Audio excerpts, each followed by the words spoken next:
돈이 되는 경제 뉴스를 시작합니다. 아나운서 남국민입니다. 김건희 여사가 윤 대통령의 체포 이후 경호처 직원들에게 총 가지고 있으면 뭐 하냐는 발언과 관련해서 야당에서는 이 발언을 가볍게 넘길 수 없다고 경고했습니다. 미국 연방공개시장위원회의 결과에 따라 한국은행은 향후 대외 불확실성이 지속될 것으로 전망하고 있습니다. 최상목 대통령 권한대행 부총리 겸 기획재정부 장관의 지시로 미국과 주요국의 경제정책 동향을 면밀히 점검과 대외 불확실성에 대비해 경계감을 유지해야 한다고 거듭 강조했는데 미국의 관세 정책 및 지정학적 리스크 등으로 앞으로 국내 경제 불확실성이 커질 가능성이 높아 우려가 제기되고 있습니다. 지난해 카드사들의 순이익은 소폭 상승했지만 연체율은 10년 만에 최고치를 기록하며 자산 건전성에 대한 우려가 커졌습니다.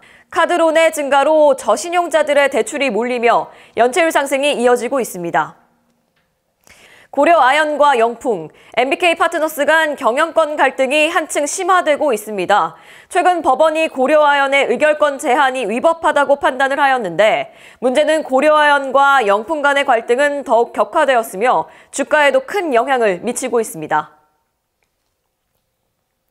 6개월간 한시정으로 서울 강남 3구와 용산구가 추가되어 토지거래 허가구역을 다시 지정했습니다. 토지거래 허가구역 하지된 지 불과 석 달도 되지 않은 상황에서 이런 결정은 갭투자들의 매물 거래가 증폭된 것이 문제였습니다.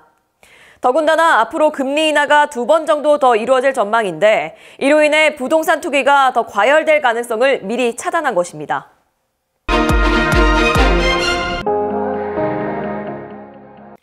정치 소식입니다. 윤석열 대통령의 부인 김건희 여사가 윤 대통령의 체포 이후 경호처 직원들에게 격한 발언을 한 정황이 포착됐습니다. 김건희 여사는 1월 15일 윤 대통령의 2차 체포영장 집회 당시 경호처 직원들에게 총 갖고 다니면 뭐 하느냐는 격한 질책을 했다고 전해집니다. 김 여사는 마음 같아선 이재명 대표를 쏘고 나도 죽고 싶다는 발언을 하며 심리적으로 불안정한 상태를 드러냈다는 것입니다. 해당 발언은 경찰의 구속영장 신청서에 포함되었고 김성훈 경호처 차장과 이강우 경호본부장은 윤 대통령 체포 저지를 위한 무력 동원을 지시받은 것으로 보입니다. 더불어민주당 내에서는 김 여사의 발언에 대해 우려를 표명했습니다. 정성호 의원은 믿고 싶지 않은 말이라며 대통령 배우자가 그런 말을 한다는 것은 매우 부적절하다고 비판했습니다. 이어 감정을 절제하지 못한 상황에서 잘못 나온 말일 수 있으니 사과하고 수습해야 한다고 강조했습니다. 더불어민주당 고민정 의원은 김 여사가 총기를 소지할 수 있는 위치에 있다는 점에서 이러한 발언을 가볍게 넘길 수 없다고 경고하며 긴급 구속이 필요하다고 주장했습니다. 하지만 대통령실은 김 여사의 발언과 관련해 사실이 아니라고 반박했습니다. 경찰은 구속영장에 기재된 내용에 대해 구체적으로 확인할 수 없다고 밝혔습니다. 그러나 김 여사의 발언과 관련된 법적 처리는 현재 진행 중인 가운데 김 차장과 이 본부장의 구속 전 피의자 신문은 21일 오전 10시 30분 서울 서부지법에서 열립니다. 첫 번째 금융 소식입니다. 미국 연방공개시장위원회의 결과에 따라 한국은행은 향후 대외 불확실성이 지속될 것으로 전망하고 있습니다. 20일 한국은행 유상대 부총재 주재로 열린 시장상황점검회의에서 이번 FOMC 회의 결과와 그에 따른 국내 금융시장에 미칠 영향을 점검했습니다. FOMC는 1월에 이어 두 번째로 기준금리를 동결했으며 금리는 4.25에서 4.5%로 유지됐습니다. 경제성장률 전망을 하향 조정했지만 물가 전망은 상향 조정하면서 금리 인하 예상 경로는 그대로 유지됐습니다. 유상대 부총재는 이번 FOMC 결과가 시장 예상과 대체로 일치했다며 미국의 관세 정책 및 지정학적 리스크 등으로 경제 불확실성이 커졌다고 진단하는 한편 대외 불확실성 요인들이 국내 금융, 외환시장 변동성을 확대시킬 가능성이 커져서 앞으로 시장 움직임을 면밀히 점검할 필요가 있다고 강조했습니다.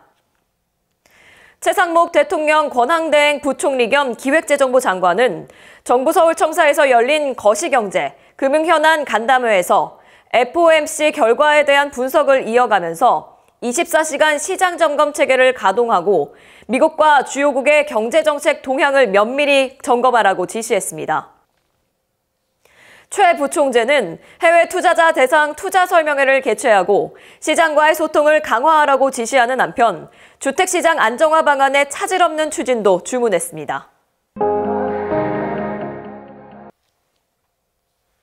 두 번째 금융 소식입니다.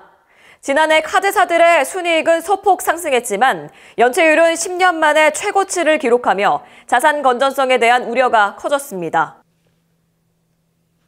여전사 영업실적 잠정치에 따르면 2024년 카드사들의 당기 순이익은 2조 5,910억 원으로 전년 대비 0.3% 증가했으며 카드 대출과 할부카드 수수료 수익은 늘었으나 이자 비용과 대손 비용 등이 상승하며 실적에 영향을 미쳤습니다.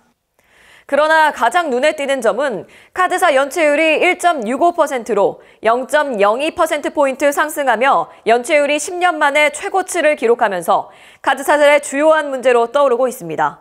이러한 상황을 인지한 금융당국은 카드사 수익성에 미칠 영향을 면밀히 모니터링하면서 부실 프로젝트 파이낸싱 정리 및 채무 조정 활성화 등을 통해 자산 건전성을 강화할 방침이라고 밝혔습니다.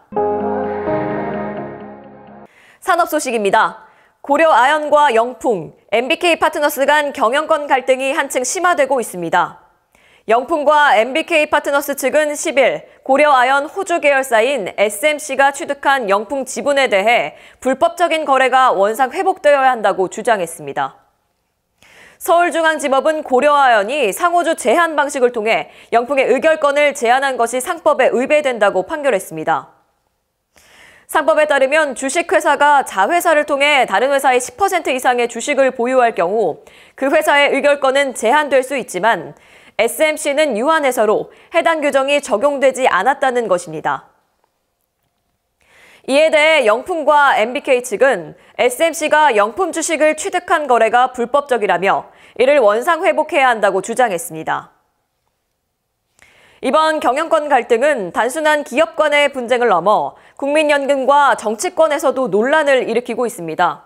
국민연금은 이와 관련된 투자를 중단할 방침을 밝혔는데 향후 이 갈등의 전개가 어떻게 될지 관심이 집중되고 있습니다. 부동산 소식입니다. 서울 강남 3구와 용산구의 아파트 시장이 또다시 주목을 받고 있습니다. 정부는 최근 강남 3구와 용산구를 6개월 한시적으로 토지거래 허가구역으로 재지정한다고 발표했습니다.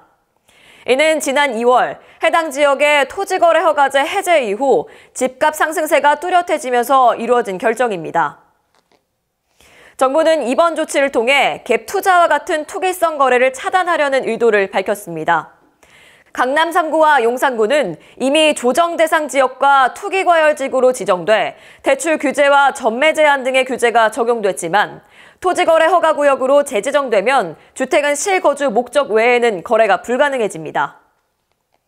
하지만 전문가들은 이번 조치가 시장에 더욱 큰 변동성을 가져올 수 있다고 우려하고 있습니다.